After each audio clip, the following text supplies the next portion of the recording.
salaamaaleykum wa rahmatullahi wa barakaatu ñu ngi leen di nuyu baax seen Furqan info tey jii di vendredi 24 octobre at 2025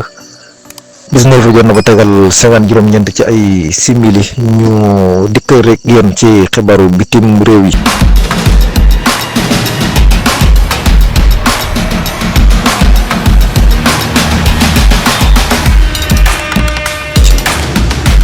dañuy dem fële ca Gambia bu ñu sukkandikoo ci ancien président bu réewum Gambie bu woon Yaya Jammeh mu daal mu ngi fësal rendez-vous war a dellu seem fële ca réewum Gambie waaye tamit mu ngi fësal rek même avion bi nga xam ne ci la war a yéeg wàcc fële ci réewum Gambie bokk na ci li nga xam ne daal mu ngi koy fësal bu ñu sukkandikoo ci axbaaru Gambia bil arabi waaye tamit bokk na ci li nga xam ne rek ci ay dogal jël na ko nee daal dana fësal bu baax rek. ak ñibbiseem foofu ca Gambie waaye tamit dana fësal li nga xam ne mooy taarixu awdati yi mooy rek taarixu dellu seem mooy rendez-vous dellu seem foofee ca réewum Gambie ba tey rek bu ñu sukkandikoo ci journal bi di Al Ghad kii di Vladimir Zelensky wala bokk Zelensky njiitu réew bu Ukraine ñoom daal danañ mujj am li nga xam ne mooy missile bii di Tomahawk jëlee ko ci ñi di waa al wilayatul mutahida mooy waa Amérique mooy missile boo xam ne nii kat doon na ko sàkku moom njiitu réew bu Ukraine mu soxla ko lool ñoo sax ñun daal aajo nañ ku ñu firndeel daal lu bëree bëri ci ay ngàndaay ngir rek gën a am lu am solo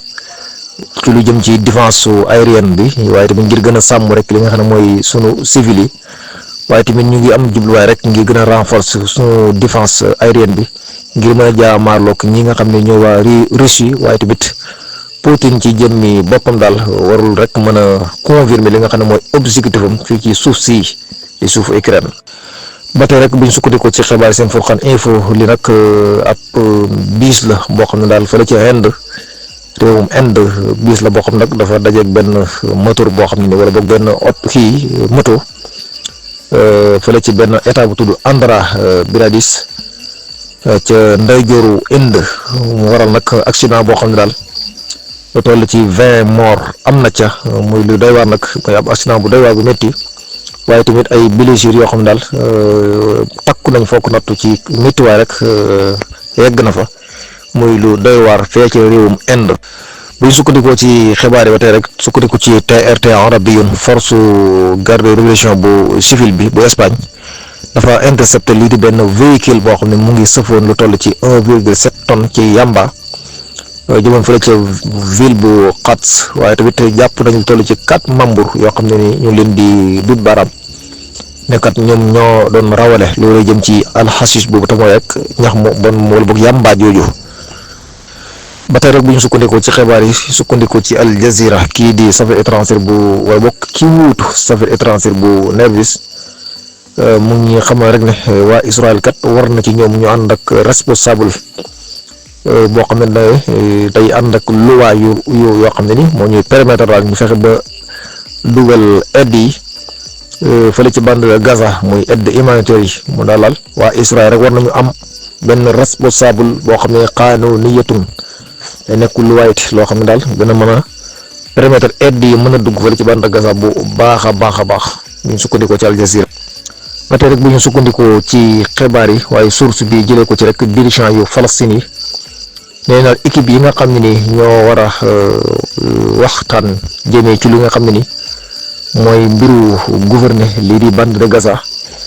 nee na équipe bi daal dana wala bokk kuréel yooyu daal daañu tënk seenu ndaje daanu tëj seenu ndaje fële ca Qaahira ci Misra lay amee nag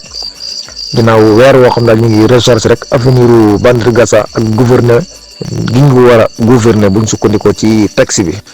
ba tey bu ñu sukkandikoo ci Al Jazeera ginnaaw ñaari at bi ñu bombardé barab yu bëri ci barab bu jaamukaay yàlla yi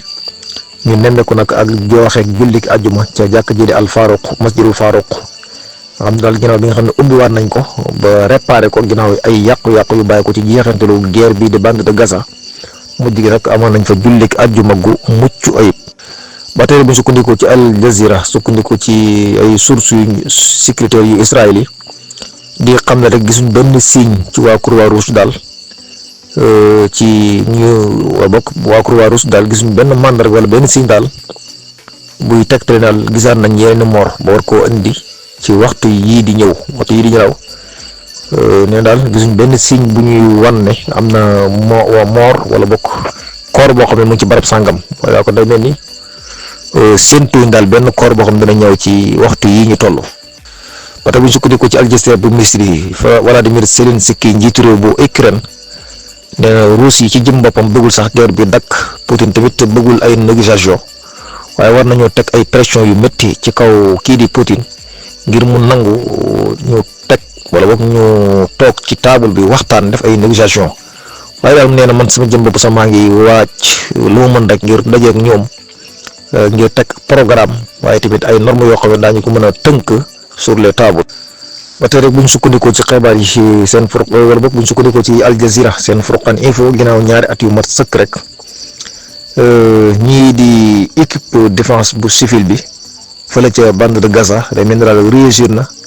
génneewaat lu toll ci 80 morts yoo xam ne li leen faat rek mooy ay massacre yu doy waar yoo xam ne force yu Israël def nañ ko waaye nag massacre bi dafa dal ci famille Souhaïr ni ki nag loolu mu ngi amoon novembre Tishril Athani 2023 ci quartier bi ñu naan saytoon ci ville bu Gaza. ba tey rek seen Furqan Info bu ñu sukkandikoo ci al arabi al filistin wala boog ak télévision al arabi affaires étrangères bu Amérique mel daal yëg nañ positif ak lii di confiance bu am solo ci avancement bi nga xam ne nii am nañ ko ci accords yi te mooy dakkal guerre bi am ca bande de Gaza mais daal yëg nañ ci ne mbir yaa ngi avancé bu baax a baax. ba tey bu ñu sukkandikoo ci xibaar yi sukkandikoo ci Al Jazeera Ifriqiya njiitu réew bu Niger di Paula Tinubu daal amoon na ay réforme yoo xam ne di dafa jëm ci rek ñi nga xam ñoo diriger lu jëm ci wàllu arrêt bi mel ne dafa am ay coppit yoo xam ne amal na ko ca ki jiitu woon chef d'état-major ba nu mel ni ne da ko folli wala boog mel ni ne kon am na keneen ku fa teg waaye tamit ki jiitu woon force bu géej gi ak jéeri ji ak jaww ji lu ci nekk rek folli na ko am keneen ku fa teg bu ñu sukkandikoo ci Al Jazeera. ba tey bu ñu sukkandikoo ci lii rek benn sondage la boo xam ne sukkandikoo ci canal 12 bu Israël ay doomu Israël laa lay mel ni dafa am ñenn ñoo xam ne d'accorduñ ci candidature kii di Netanyahu ci élection yi ñu dëgmal ci sunu kanam fële ci Israël 52% ci doomu Israël dañoo contre candidature Netanyahu ci élection yi ñu dëgmal waaye 41% ñoom dañoo soutien candidature kii di Netanyahu. ba tey rek ci xibaar yi bu ñu sukkandikoo ci Al Jazeera mubashara bi kii di Keir Starmer di premier ministre bu Al-Britannie nee na maa ngi soññee état international bi ñu dakkal arrêté njëndum pétrole bi ñeel réew mi di réewum Russie waaye tamit neen du ñu nangu mukk benn activiste boo xam ne ni da ngay yëngu ci wàllu agression ñeel réew mi di Russie duñ nangu ngay dal ci kaw réew mi di réewum Ukraine kon Ukraine na ba léegi mu ngi wéy di wut ñu koy jàppale ci guerre bi seen Furqan Info. ba tey rek yéen a ngi am xibaar yi bitim réew ci groupe bi di seen Furqan Info ay drone yu Amérique nag lañ nemmeeku fële ca bande de Gaza journal bi di laaj ba xam nag waa États-Unis wala boog waa Washington ndax dañoo ñàkk confiance ci waa Israël ba tax ñu indi seeni drone fële ca Gaza di nemmeekul mbir yi seen bopp ba xam ñii di waa Israël dakkal nañ guerre bi ca Gaza am dakkaluñ guerre bi ca Gaza ñun daal ñu ngi mujj rek Washington di surveiller mbir mi ci seen bopp andi ay drone foofee ca Gaza. mbokk yi lii mooy noonu tënk ci xibaaru bitim réew di leen jox dig daje ci kanam incha allah asalaamaaleykum wa rahmatullahi wa barakaatu.